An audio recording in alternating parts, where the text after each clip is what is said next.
Brenda Gilbert, everybody. Woo! Brenda Gilbert, you seen her earlier? Hello there. You hug? What if I didn't hug? I'm kidding. Now, as you already know, Brenda Gilbert is the co-founder with husband Aaron Gilbert of Vancouver-based Ron, which has executive produced and co-financed some of the most talked about films in recent years, like Joker and Judas and the Black Messiah and so on and so forth. I'll let her speak more about that. Next, we've got Candace Jones, Operations Urban World. How you doing? Are you a hugger? Sometimes you gotta ask. People sometimes don't like to be touched. I like to be touched. Not like that. Stop lying. Candace Jones, the project designer, producer, and a DJ. And I'm gonna let her get more into it. But first, I wanna. I got two mics. I got that Price is Right microphone right here, and then I got the real one. I'm gonna set this here. I want to kick things off with a very general question for our panel, which is, now, a lot of times when we just spoke about this, a lot of creatives are in the room, they have a hard time, combining forces with their creativity and with their money. And a lot of you on this panel have dealt with one or the other, or some both. Talk about the relationship between creativity and money. Because I know me as a creative, when I was coming up here, I just wanted to get on stage and play. That's it. And then when it came time for me and my friends to actually produce something, the footage was, how do I put this, dog shit. Because I was waiting tables, and it's hard to make a film with $34. So talk about that. Talk about, you can go down the line, your relationship. If you're in finance, if you're a business owner, what's your relationship with the other side of the coin, and how have you dealt with the creative side of it? Let's start with you. Yeah, it's a great question, and let me just start by saying thanks for having us here. And I say us because Ron and I are the boring bankers. He showed me up today with the shoes here. I don't know if you can see that. Inner creative there, but look, money is personal. Right, and so whether you're a creative, you have goals and aspirations, family, just getting started, like how you're able to frame up those goals, dreams, desires, and put a plan behind it is powerful, right? And so as a creative, and again, from the boring banker here, it's important that you're able to frame up exactly what you're trying to accomplish, and then associate yourselves with the right partners to help you really mobilize that plan, right? And I think that's what we'll spend a fair amount of time, at least through my point of view, we'll spend a fair amount of time today talking about the role that those partners play, specifically your trusted banking partners in helping you to mobilize those plans. As a lifelong banker, I've been in banking since I was 16. So I've been in banking for a little bit of my career. 16? 16. They let you in a bank at 16? 16. They let you in as a teller, man. And so it's through those experiences where I identified very early on, I had a passion for serving people, serving the community. I've been very entrepreneurial in my career, or entrepreneurial in terms of working for companies. And I have that entrepreneurial bit that I eventually want to be on the other side of that table one day and have a banker sit in front of me and be able to help me with whatever I'm deciding to do in the universe, right? So put myself in that lens, I think about when my aunt took me to see Tyler Perry at the Riddle Theater. And that was very early on in his career. And when he was building his brand, he was selling out packed houses. I imagine if Tyler Perry went and sat with me as a banker at that time, he probably didn't have a lot of assets, probably didn't have a lot of credit, and I probably would have told him I can't give him a loan. And I would have denied Tyler Perry. So I think about it from that lens that we all have domain knowledge and experience. And because you're a creative in the arts, and that's your domain, resident knowledge and experience, and my creatives is in banking and finance, and that's my resident knowledge, I think it's the share and exchange of that knowledge and that education where we get to bridge those gaps, right? Because if you can't see a vision like Tyler Perry's and the energy that he had, the culture that he was creating at that time, you miss out on a tremendous opportunity. Now folks are financing his jets, right? They're financing his multi-million-dollar homes. And if you were not the bank that was willing to figure out how to begin to bridge those gaps, you not only miss that opportunity from a culture influencer like a Tyler Perry, you're gonna miss it from so many others. So I think we have to learn from you guys. You have to educate us so we build better tools, resources, and solutions to meet you where you are in the journey and really encourage you and coach you along the way. Well, I'm on this panel, but first of all, nice to meet you, brothers. I feel like I have a lot to learn from you. I also want to apologize for my voice. I was at BMO Stadium. He was at the club. He was at Talk about it. You told me we weren't going to talk about that. No, these gentlemen are from BMO. I was at BMO Stadium rooting for my favorite soccer team 2 nights ago. My voice has not completely come back, so I will be. I will sound a little different normal. But here's what I wanted to say. I love working with other people's money. Okay. You know, like Bashir and I, my writing partner Bashir, he's from Chicago. We did Southside together. We shot the Southside sizzle out of pocket. You know, we scraped together some money, cast a lot of his friends and family in roles, and decided that, you know what, these are the people who need to play these roles. Because instead of flying out, you know, a bunch of people from LA or even Atlanta, like, these are people who are bringing an authentic Chicago voice to the show. That's right. There you go. Thank you. I needed that support. I say all that just to say that, you know, I'm on this panel. We're talking about independent versus studio. I've always worked within the studio system. It's nice to work with other people's money, but it does come along with, you know, you have to make compromises along the way, you know? And as I've seen shows like Southside or Sherman Showcase not get the number of seasons that I would like, I grow more enamored with the way that a Tyler Perry works, because, you know, it's really hard for him to get canceled, so to speak. Right. It's hard for him not to decide, you know what, I want to do 5 seasons of that show. So again, I'm here to both talk, but also to learn the process of working independently. Right. Okay. Very nice. And what about you? I've worked both in the studio and the independent film space as well. And it's interesting because I have my business hat on at certain times, and I know that contingency is not this overflowing abundance of money that we can use to clean up our film. And at the same time, I don't want to compromise the filmmaker's vision as well, including mine. So, you know, we have previously gone to private investors. We have not done crowdfunding, so that's sort of also in the line of in the indie space. We've gone to different production companies to help us with financing as well. We have gone to banks. But that didn't come to us until we had established our resume, our CV, and made a name for ourselves at particular film festivals and breaking a record. That recommendation at Sundance was the highest recorded sale at the time. It's been beaten since then. So we had to really make a global name for ourselves before people would actually give us their money. And also with Viola Davis on the Oscar stage mentioning our name, it was the thing, one of the pivotal moments, let's just say, for my husband and I. And I want to give a special shout out to my friends who are here, Danita and Dre, and also to my daughter who's here, Tiana, who has been a wall of support for me, alongside my other children as well. So with the money, with the creativity, you also have to have people that really believe in you, in your vision, and you have to first and foremost believe in yourself to carry that voice. Because a lot of times in our first few years, people were betting against us.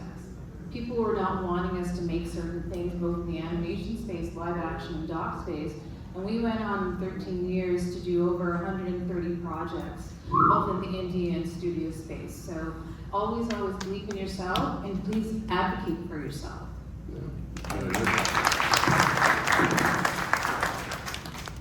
I'm Candace, and I work with a lot of people between studio and indie, not exactly me and myself. I'm with the Urban World Film Festival, I also am a member of the Recording Academy, the Grammy Awards, where I was an employee there. I worked there in member services and marketing for quite some time.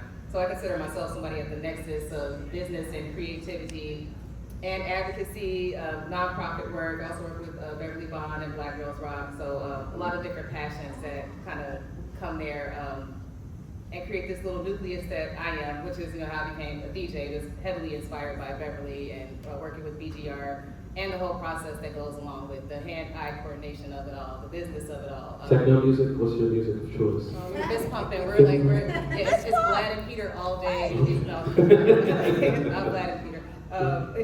So it was just kind of flexing my creative horizons to see what I was interested in and scaling what I wanted to do and making an example of it for myself after I left corporate, left the Grammys, and went out and did my own thing. And so working with places like Urban World and working with BGR, where I'm also an associate producer on the Black Girls Rock Awards, it's been really rewarding.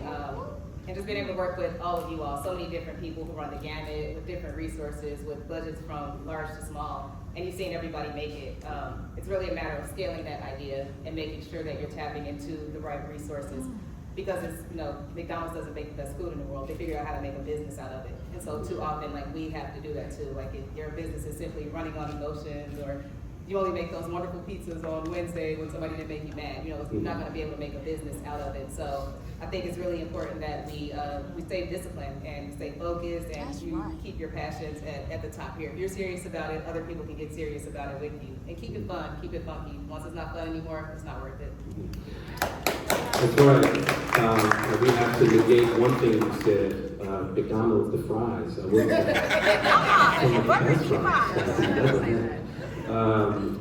want to talk a little bit about some of the personal relationships each other may have with the other side of the coin, right? And you talked about learning from creatives about what their needs are and how you can best possibly help. So let's talk to the bankers here for a second. Let's talk about any past relationships or any past moments that you may have had with the creative that kind of got your brain going as far as connecting the dots between the creative side of the coin. We've had some amazing stories coming out of our Zero Barriers to Business program. Cajun Cafe, culinary arts is very much a creative industry. And then we've taken some of these stories and we've amplified them through our marketing and social channels. And then we unpack the stories by interviewing them and really understanding where they are in their journey. Our program is focused on small tranches of working capital up to $50,000, right?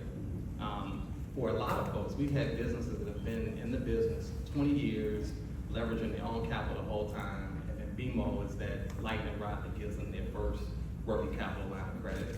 And then you see them get these events and these venues, and they're working with celebrities, they're doing all kind of catering and major events. We've probably seen Cajun Cafe and their partnerships with BMO as a vendor on our list now, as well as doing works across the city of Chicago. And every time I see something on social where they're getting more opportunity to build their brand, build their business, I just feel really good on the inside of being part of that story somehow, some way, even in a little way, right? Even just purchasing their food and having them host some of our events.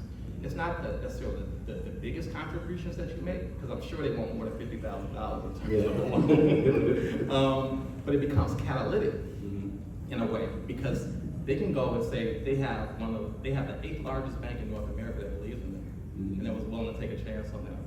And they can present that to the Chicago Bulls, they can present that to other sponsorships and teams that we work with, and they bring them on for opportunity. Right. So it's little things like that, and having that experience of being the banker that was there to listen, take a chance, and then amplify that story, which really resonates with me. Yeah, you could probably feel this. I mean, Ron said he started in banking when he was 16. His passion for hearing those stories and for wanting to help, that's not, you can't make that up. That's genuine, right? And so I have the privilege of overseeing our retail business. As Ron said, the 8th largest bank in North America. We have 1,000 branches across the U.S. that I oversee. And in its simplest form, I think a lot about representation. Because we don't get to the stories of a Cajun Cafe unless you as a creative, an entrepreneur, can see yourself in us.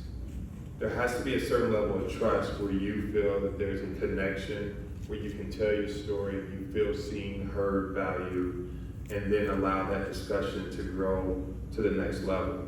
And so we've had an opportunity. Ron talked about zero barriers to business. We launched BMO Empower in 2020, and it was all about helping people of color, one, survive what at that time was a pandemic that none of us had seen. But well beyond the pandemic, it was important that we help Black and brown people create wealth.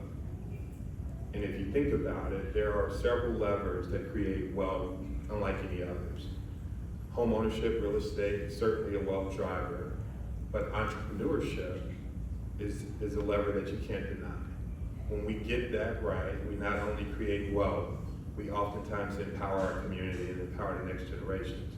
And so, in its simplest form, if we can create a very diverse team that is better than anyone else about hearing your story and turning that around and putting a plan around it to help you win, that real financial progress, it separates us from everyone else. Right. Now, on the level of, or on the idea of entrepreneurship, I can tell you, as a creative, again, I never thought of me or myself as a business. Again, I just consider myself a clown, and I said, here's a bucket, somebody's gonna put money into it, I'll keep dancing. That's literally what I thought of myself as just pretty much a clown, you know. And then you start making more money in this business, and you start becoming a tax-paying citizen. You become a parent. You do all these things, and then you start to shift your business a little bit. I want to talk to the creatives a little bit about how the creative can shift their mindset from being just a performer to a business, and how to look at yourself that way. Because for me, I think it's important to start early on, and I kind of missed the boat a little bit, you know what I mean? I was too busy goofing off, and I should have taken Listen, I'll pick that up. I started off as a writer, and at one point we were trying to cast a role, and Bashir and I were like, no, dude, brought in people, we were like, no, do it more like this, too. And I was like, shoot, man, I'll do it. You know, and that was the moment I got bitten by the bug, you know, because I got out there, a theater of like 99 people laughed, and all of a sudden I was like, damn it. Didn't want to go there, you know what I mean? Like, so I started off as a writer, became an actor, but then at some point, Bashir and I were like, we have to at some point control our own destiny. And so right now we're actually looking, and maybe I'll circle back with you guys at some point about this, but we are looking at, trying to control the tubes, so to speak.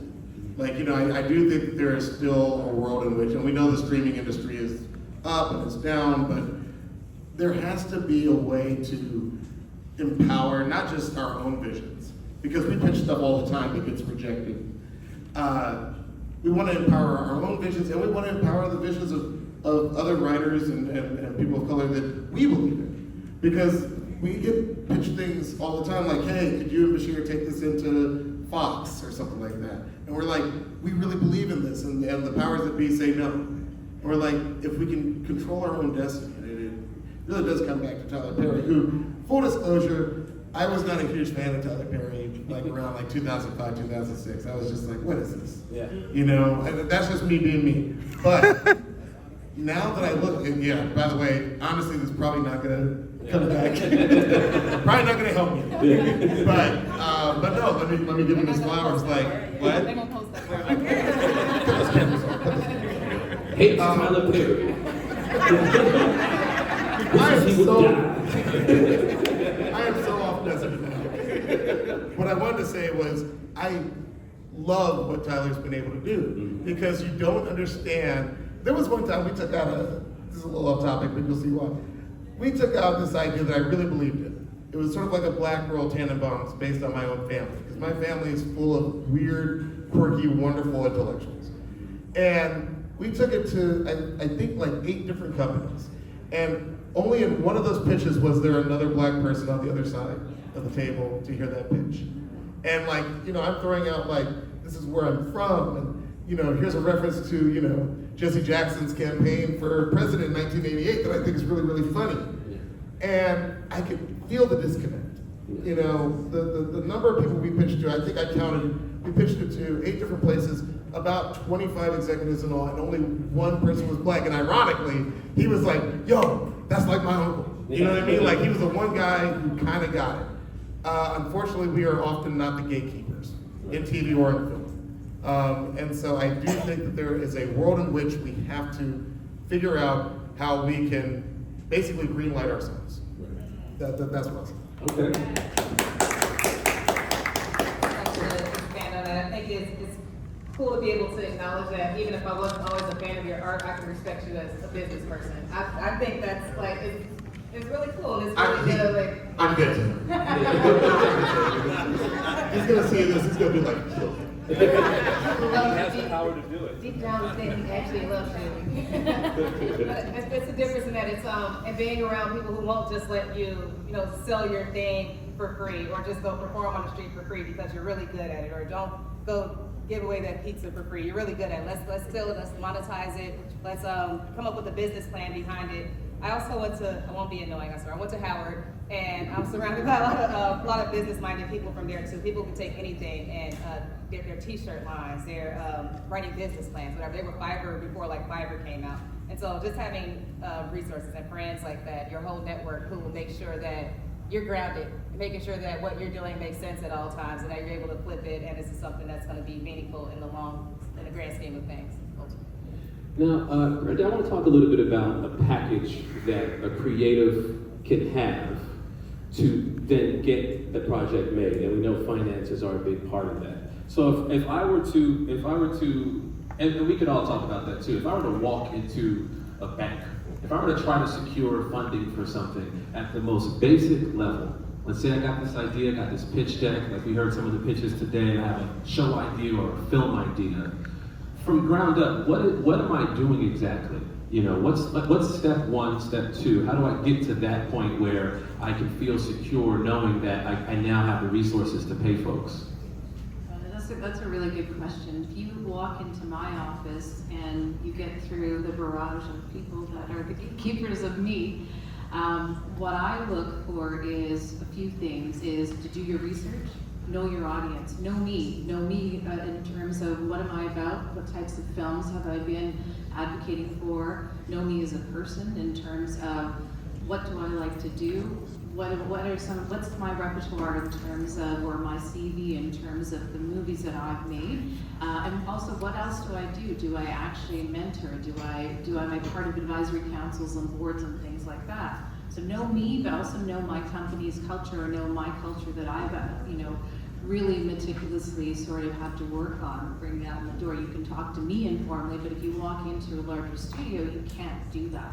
So the base level is know your audience, but also come prepared to answer questions. I want to hear your story, but don't over-explain it. Get to the point, be concise, be really thoughtful about what you're presenting to me. And also, if you have visuals, I was part of the pitch competition, the panel earlier today, is what I look for is how prepared was the presenter when they were pitching their idea? And have they thought about things from start to finish? Have they thought about also marketing? Because a lot of people think of marketing as an afterthought as opposed to a forethought, and it's really important to do that. Is it visually stunning? Who are some of the creators that are attached? And I'll ask you legacy questions as well, in terms of, do you have a financing plan? Who are the EPs that are involved? Because a lot of times those things come out later on in life, and you're like, I didn't know that was an EP that put some development money into a particular project. What is your cost to date? So I like to work hand in hand with the creator, and that gets you in the door, me listening, looking at something, but also it's really important to have somebody that can guide you through the process. I don't care if you're an emerging filmmaker, I don't care if you're a mid-level creator, or you've won Oscars and things like that. There has to be solidarity, there has to be support from one another, which I don't see, and you were talking about that too. It's just, we need to have more of us on stages like this that share knowledge, but also are willing to give and dedicate time to each other. And I always never understood why people would close the door and not even respond to my emails, and I'm trying really desperately to respond to everything. So collaboration, looking at how are you pitching something, what is your idea, Are you thinking about going the indie or the studio space? Because a lot of times, typically in the indie space, you have more creative control. You have more creative freedom, both with just not your content, but also with distribution as well. Those are things to really think about. So 3 things to think about with respect to what you wanted to, sorry, I'm over-answering your question. Please keep going. Thank you. I don't know. One They thing. don't want to hear from me. They want to hear from you. Definitely seek wise counsel to save time and save money, because you could be shooting in the dark, just trying to figure this out yourself for no good reason. And I've been in that position where projects kind of folded that we thought were going to happen, and somebody who I trust and respect, and I'm just like, oh, this person's a G in the industry. They're definitely going to make it happen. But they're a one-man band. They're not really consulting the proper parties to make things happen. No budget. You work really hard on something, and the only way we're going to market it is on Instagram or Facebook. That's not like the whole crux of marketing or getting your project out there. It has to be more thought out than that if it really means something to you. So tapping everything you're supposed to, going to get your grants, going to write the business plan, actually making sure that that makes sense for like full execution and not just like focusing on, making the color of the picture really pretty. We have to make the whole thing a presentation. Now, what exactly is it are you looking for when someone walks into your office? Or like, what are some do's and don'ts? You know what I mean? Like, I can't walk in there and give you a script. You know what I'm saying? Like, I can't do that. But what type of, this is different from a home loan, it's different from these types of things. What exactly is it that you need from a creative? The amazing synergy about this conversation is that everything these ladies just said, both what Candace and Brenda said. They talked about business plans, knowing your budget, knowing your audience, and I felt like she was dripping sauce because she's telling me what litmus test she has before she can get an investor to invest in her project. So you as a creative, you better understand your audience. Banks are very conservative in the way that we lend, right? And so look at our product solutions. Do we have a product where we can lend working capital into your project without collateral? BMO does. We'll provide a line of credit up to $500,000 without collateral. But you're gonna need cash flow. So you're gonna need a demonstrated CV and a consistency of cash flow. Now sometimes the creative industry doesn't always provide consistency of cash flow. So are banks necessarily the best vehicle as you think about an early stage startup creative business? They're the crowdfunding, which was mentioned earlier, right? Nonprofits and foundations who do a lot of work in this space and provide grants. And then it's the good old, I ask people this question when they ask me for money as a banker. Because we love to pitch, and black folks, we love to hook up. Let's be honest. And we get mad when we don't get it. So we go to the bank, we don't have a plan, we get upset, we didn't get the loan, we cast banks down, we say all kind of nasty things, but did we understand the format, the audience, who we're going to seeking capital from? There are black-led funds that are popping up all over the country. And they have industry focuses that run the gamut. Some of them are looking for creatives just like you. Find them, know the audience. But be prepared when you show up. Have the pitch deck, have the numbers, have proof of concept that you can actually execute it, and you better build out a really good team. Because everybody wants to get down with a winner. All right? Nobody likes losers. Nobody likes losers. Get with a winner. BMO, we're a winner. I'm just saying. I hate to brag a little bit, but we're winners. Yeah, I'm a spokesperson. I know. Look, we're winners. I know. Can I ask a question? Yeah. Can I ask a question? Yeah. Because this is fascinating. Are you guys saying that if I had an idea for an independent feature, I could show up with a plan for it and go straight to the bank? That kind of blows my mind. Let me get to I've never heard of let me get into the meat of potato. So Lamorne said it from the get-go. He said he can't show up to my office with a script. with I a got that. script I got that. and expect to get funded. He couldn't have been more on. Yeah. But if you have a business and you've been in that business for a while, you should have financials. So at the very least, I expect you to have 2 years of solid financials, tax returns, company prepared, know your numbers inside out, be able to respond to the questions. And if you got 2 years of bleeding in the red, it's gonna be really hard for me to do. It's gonna be really hard for me to do. It's gonna be really hard for a lot of folks to do. So we think about the whole ecosystem of what we touch. So I tell people, before you even think about it, and you need a bank along the journey, no matter what. So getting in and establishing these relationships early are very important because you get to pipe into an ecosystem where we're serving everything from large corporate to everything in the community, from nonprofits and foundations, right? So I know a CDFI. What is a CDFI? Community Development Financial Institution. What do? They invest 60% of their assets into communities of low and moderate income. Do they have programs that offer creatives the opportunity to get some early startup capital to move into the venture, to create the art, to produce the movie? Surely some of them do. Who are they? Chicago is one of the best places for CDFIs. We have the most in the country, right? We got Center Space, which is on the west side. We got Regal Mall, which is being developed right here on the south side. So we know this industry is burgeoning, right? So we invest in things where we see opportunity. Just show up to the opportunity prepared, and you'll win.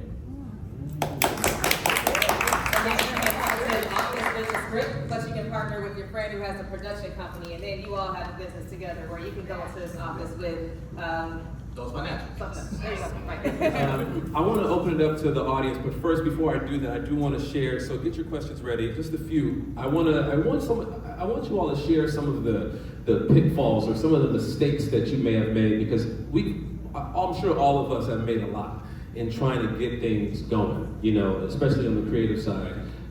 So I just want to start and go right down the line. If you could just share something, some sort of pitfall or something that you screwed up, kind of. I'll build on Ron's last comment, right? There's an intimate connection between your personal profile and your business profile when you're getting started. And so we talk to a lot of entrepreneurs, small business owners, who come in and they want funding for fill in the blank. But your personal profile screams that it needs attention. And so one of the first places that I would start with any audience, particularly when I'm talking to my community, is you have to take care of your profile, your brand. On the personal front, how do you look? And your ability to build a strong profile personally is connected to then how you launch that business and then go on to build the business profile, right? The reality of it is, and Ron touched on this a bit, banks are in the business of lending in areas that they have great expertise. In many cases, most traditional banks are going to struggle in some cases to wrap their mind around, I'm coming in with the script I want to launch this new movie. But an established banking relationship where your personal profile is intact, you have built a business profile that's respected and strong, opens doors for conversations that are unlimited, right? So if I were to give one thing today, knowing that we have an audience that stretches the spectrum here, it's ensuring that you take care of that personal profile and it stands up in a way that you can be really proud of, that flies in any room, and use that to help you launch into that business profile.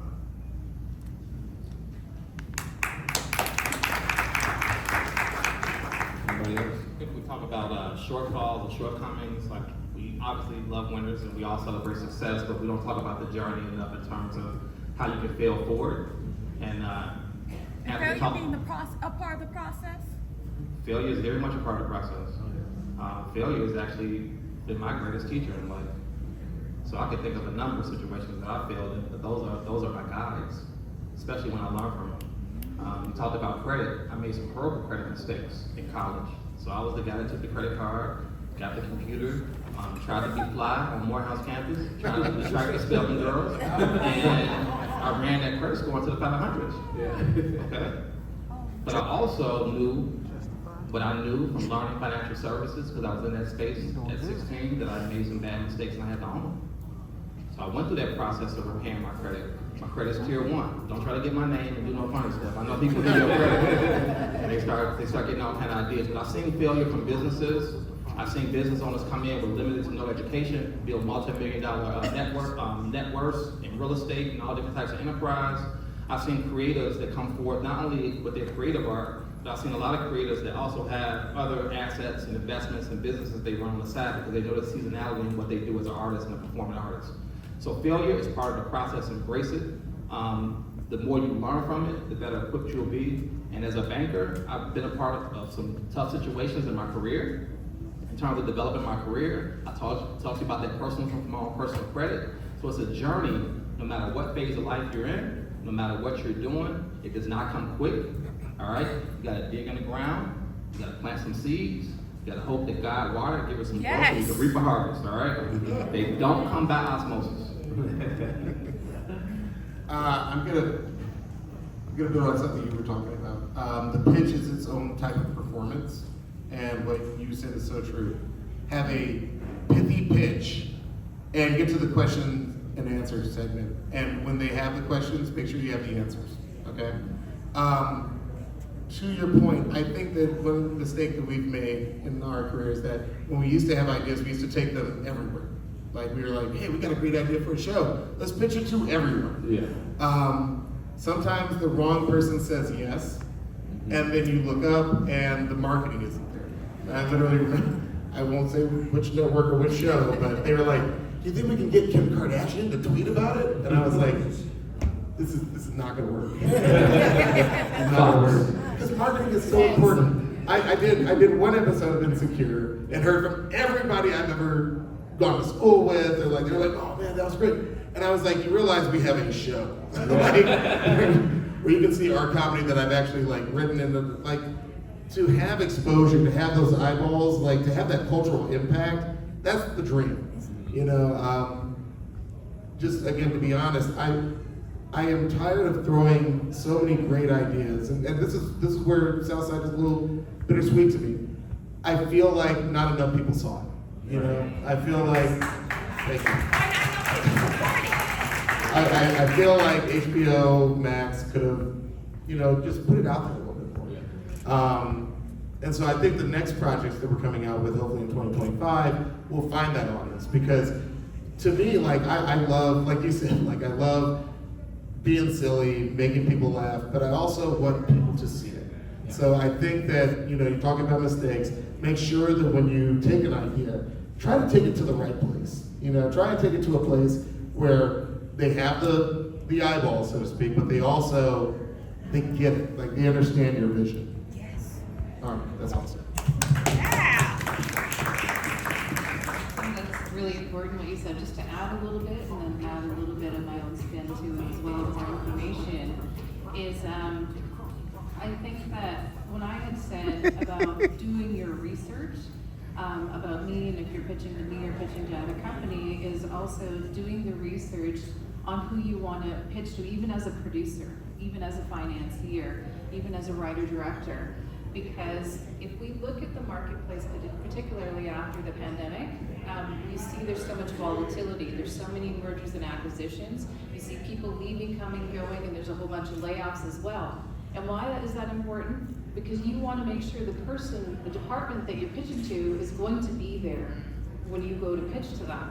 And a lot of times, in our experience, and most recently, is that you go and pitch and somebody's an advocate for you from a major studio, and the next thing you know, your project is in nowhere land. Because that executive is no longer there, and we don't even know where they've gone to. So really make sure that there's solidarity in terms of who you're pitching to, and also that there's stability there.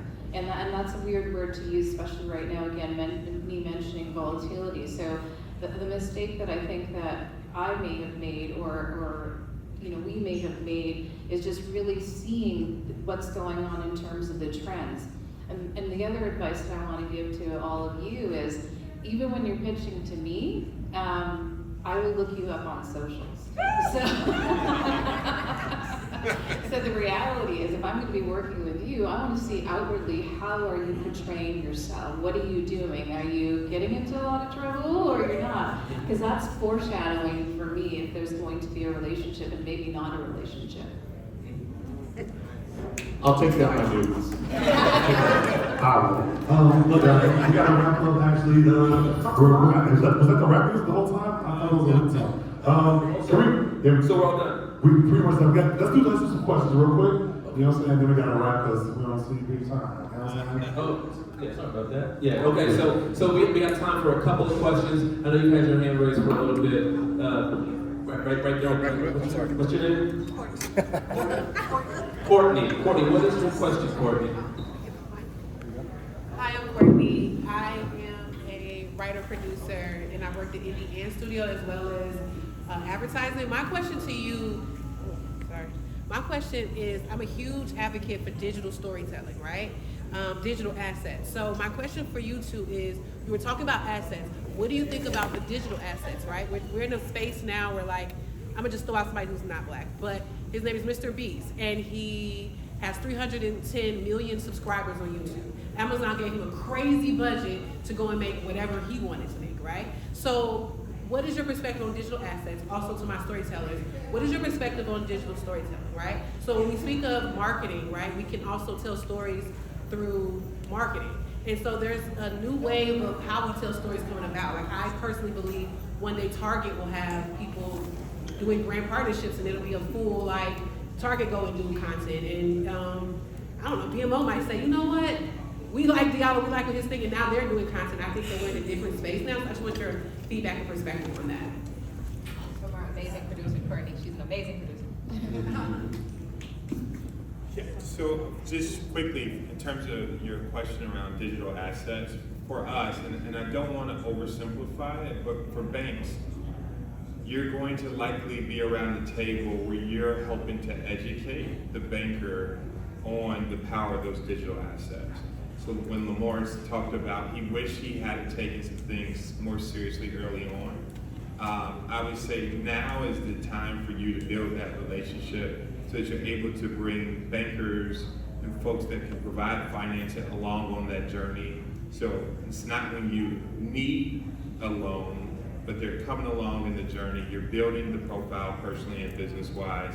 You're likely educating the banker a bit also on what you're doing, so that when it comes time for us to pivot or to turn the corner, that conversation lands differently than if I'm meeting you at hello today. Is that a fair response? Okay. All right, got one more question over here. Thank you. Kings and queens, how's everybody doing? I come bringing gifts. I'll give you guys a gift when I am done with my question. Is it a watch? I wish it was. My question to you is, I have a project that I completed months ago, and my agent said that she can sell it tomorrow. I don't want to sell it. I want to go the independent route, right? So I have a couple production companies that want to partner with me, and Tuesday is the first meeting. So my question, because I own the rights, I'm acting in it, I own the rights, I wrote the screenplay to it. When working with a production company, what am I giving up if they want to invest in this project? Did you hear the? I think I heard what you were saying. Those deals can vary if you're partnering with the production company or the production company wants to pick up your project. You have to get a lawyer. You want your accountant in there. You got to call your mother. You got to call everybody. I mean, it's really the pros and making sure that you're seeking advice from the proper parties. Make sure you seek counsel on that. And God, and your deity of choice.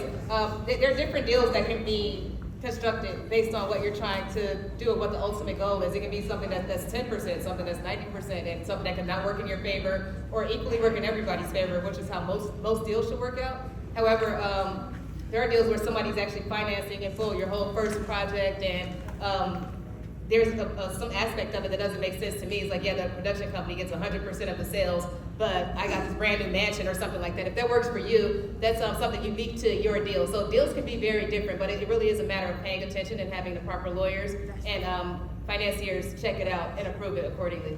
Yeah, you're always going to give up something. Folks, that's all the time we have. Please give a round of applause for our panel. We'll be rolling around, so if you got questions, if you have questions, we'll be rolling around, so please.